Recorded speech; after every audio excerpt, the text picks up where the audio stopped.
নমস্কার বন্ধুরা, সবাই কেমন আছো? আশা করি সবাই ভালো আছো। শুভমিতার কিচেনের নতুন একটা ভিডিওতে সবাইকে স্বাগত জানাই। আজ আমাদের পুকুরে একটা বড় কাতলা মাছ ধরা হয়েছিল।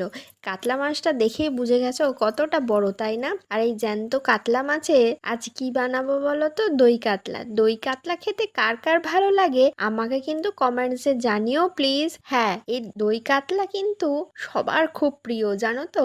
মাছেরটা এত বড় ছিল যে আমি একা কাটতে পারলাম না, তাই শাশুড়ি মায়ের সাহায্য নিতেই হলো। মাছ কাটা দেখতে কার কার ভালো লাগে আমাকে কিন্তু জানিও। দেখো, মাছগুলো ছোট ছোট করে পিস পিস করে কেটে নেব। মাছটা খেতে কিন্তু অসম্ভব সুন্দর ছিল।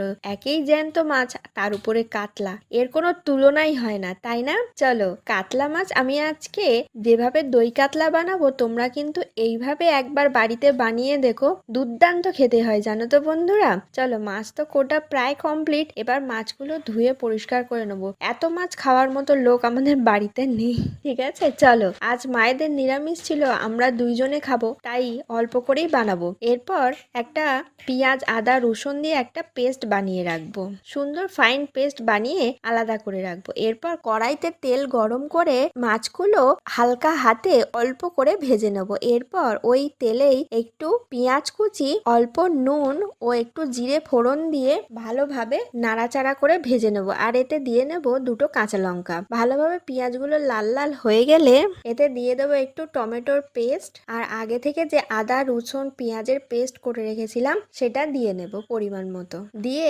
ভালোভাবে সমস্ত মশলা কষিয়ে নেব। এরপর আগে থেকে একটি বাটিতে দই ফেটিয়ে রেখেছিলাম অল্প একটু নুন ও চিনি দিয়ে, সেই দইটা এর সঙ্গে অ্যাড করে নেব। দইটা দেওয়ার সময় গ্যাসের ফ্লেম কিন্তু একদম লো রাখতে হবে, না হলে কিন্তু দইটা কেটে যাওয়ার সম্ভাবনা থাকে। সুন্দরভাবে মশলার সঙ্গে দইটা ভালোভাবে মিশিয়ে নেব। নিয়ে আগে থেকে ভেজে রাখা মাছগুলো দিয়ে নেব।